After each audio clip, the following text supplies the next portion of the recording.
I'm Scott Humphrey, CEO of the World Floor Covering Association, and this is Leadership Live. Today I want to talk to you about making a difference. If you look around our world today, there is no question that we need leaders to step up and to make a difference. We're all together in this pandemic that's impacting us worldwide and impacting our economy, some more than others, but certainly here in the United States. And here in the U.S., we have internal strife with protest and rioting, some of which is out of control. If there's ever been a time that we have needed leadership, it is now. So how do we as leaders make a difference? I want to give you 3 simple steps you can use to make a difference as a leader. The first is to be aware. Now, one of my favorite statements I heard many years ago and put to memory, you can as well, is simply this: all leaders are readers. It doesn't mean we sit around and read to read. It means we read to inform ourselves, to be aware, to know what's going on so that we can make the right decisions. The second step is to be decisive. When you've gotten the information and you know that people are looking to you for leadership, make the decision. Go ahead and decide what needs to be done, especially if it's impacting you or impacting those who look to you for leadership. Ronald Reagan, our 40th president, tells a story of an aunt coming and picking him up when he was a small child and taking him to get shoes. And the cobbler, the shoemaker, looked at him and said, "Do you want round-toed shoes or do you want square-toed shoes?"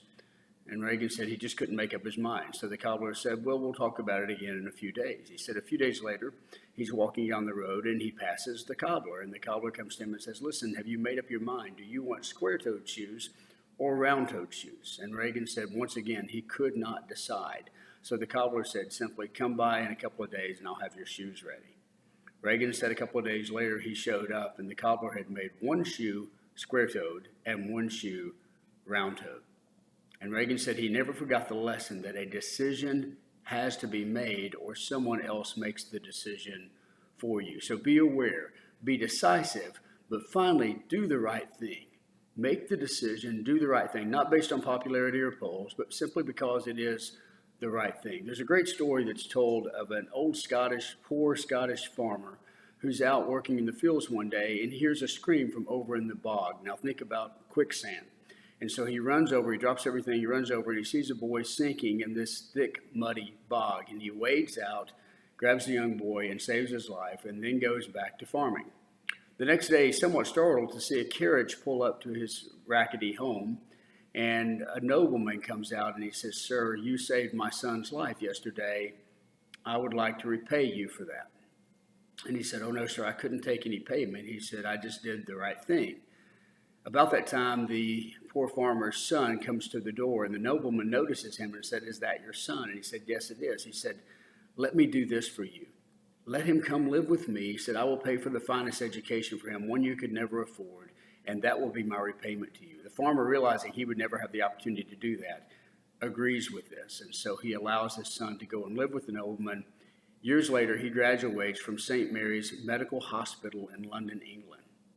That farmer's son is named Sir Alexander Fleming. You may not recognize the name, but you probably have been impacted by what he is known for, because Sir Alexander Fleming discovered penicillin. The story goes on that years later, that same nobleman, his son got sick of pneumonia and was dying and was saved because of penicillin. The nobleman's name was Lord Randolph Churchill. His son, who had pneumonia, who had been stuck in the bog years ago, who was dying of pneumonia and saved by the penicillin, was Winston. That's correct, Winston Churchill. Now, there's no way that Scottish farmer could have known all those years ago that by making the right decision, he would have that kind of impact, not only on his son, but on the world. He just did it because it's the right thing. And that's what leaders do. They evaluate, they're aware, they're decisive, and then they simply do the right thing. We need leaders doing the right thing today. So I challenge you, follow these 3 steps and go out there and lead.